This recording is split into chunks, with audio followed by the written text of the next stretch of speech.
এই সপ্তাহতে প্রতিদিন পশ্চিমবঙ্গের সব জেলাগুলোতেই বৃষ্টিপাতের সম্ভাবনা রয়েছে।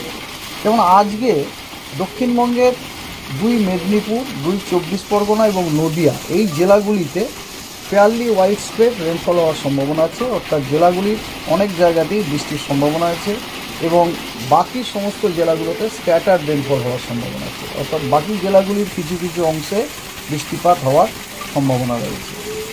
আগামীকাল সমগ্র পশ্চিমবঙ্গের প্রত্যেকটি জেলাতেই ফেয়ারলি ওয়াইড স্প্রেড রেনফল হওয়ার সম্ভাবনা আছে।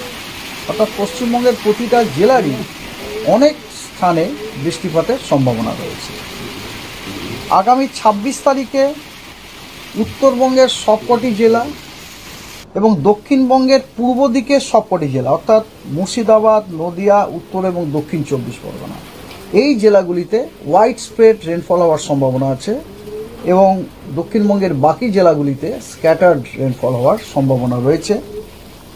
27 তারিখে দক্ষিণবঙ্গ উত্তরবঙ্গের সব জেলাগুলিতেই স্ক্যাটার্ড রেনফল হওয়ার সম্ভাবনা রয়েছে।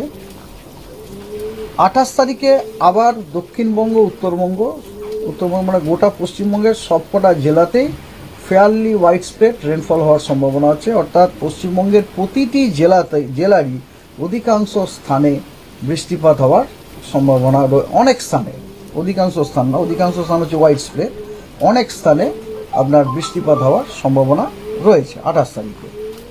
29 তারিখে দক্ষিণবঙ্গের সব কটা জেলাতে ওয়াইড স্প্রেড রেনফল হওয়ার সম্ভাবনা আছে। অর্থাৎ দক্ষিণবঙ্গের প্রতিটা জেলার অধিকাংশ স্থানেই বৃষ্টিপাত হওয়ার সম্ভাবনা আছে এবং বৃষ্টিপাতটা কেন বুঝতেই পাচ্ছেন 28-29 তারিখে it is because of this মানে অ্যান্টিসিপেটেড সিস্টেম। এই যে সিস্টেমটা যেটা আমরা অ্যান্টিসিপেট করছি 27 তারিখে ফর্ম হবে এবং তারপরে পরবর্তীকালে ওটা উত্তর দিকে মুভ করবে, তার জন্য আমরা 28 তারিখে বৃষ্টি, তারপরে আপনার 28 তারিখে বৃষ্টি ফেয়ারলি ওয়াইড স্প্রেড দক্ষিণবঙ্গে, 29 তারিখে তার থেকে বেশি দ্যাট ইজ ওয়াইড স্প্রেড রেনফলের সম্ভাবনা রয়েছে এবং উত্তরবঙ্গে 29 তারিখে সব জেলাতে ফেয়ারলি ওয়াইড স্প্রেড রেনফল হওয়ার সম্ভাবনা আছে।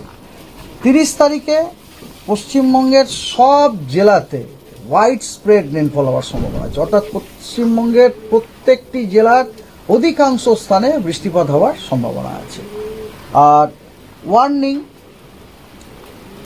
ওয়ার্নিং হচ্ছে আজকে দক্ষিণবঙ্গের সব জেলা এবং উত্তরবঙ্গের মালদা এবং 2 দিনাজপুর জেলায় বিক্ষিপ্তভাবে 2-1 জায়গাতে থান্ডারস্টর্ম উইথ লাইটনিং ও তার সাথে 30 থেকে 40 কিলোমিটার প্রতি ঘন্টায় গতিবেগে আপনার ঝোড়ো হওয়ার সম্ভাবনা রয়েছে।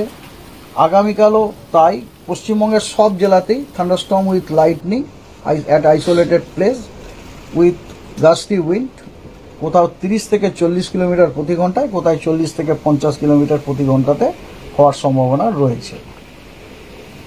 26 তারিখে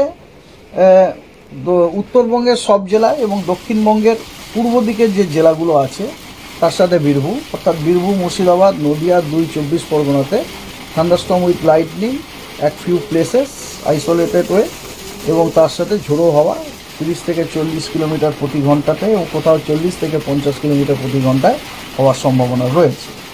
27 তারিখে দক্ষিণবঙ্গের একদম দক্ষিণের যে জেলা মানে মেনলি কোস্টাল ডিস্ট্রিক্ট যেগুলো, তার সাথে ঝাড়গ্রাম, পশ্চিম মেদিনীপুর, পূর্ব মেদিনীপুর, উত্তর এবং দক্ষিণ 24 পরগনা এই জেলাগুলিতে বিক্ষিপ্তভাবে 2-1 জায়গায় থান্ডারস্টর্ম উইথ লাইটনিং এবং তার সাথে ঝোড়ো হওয়া 30 থেকে 40 কিলোমিটার প্রতি ঘন্টায় হওয়ার সম্ভাবনা রয়েছে।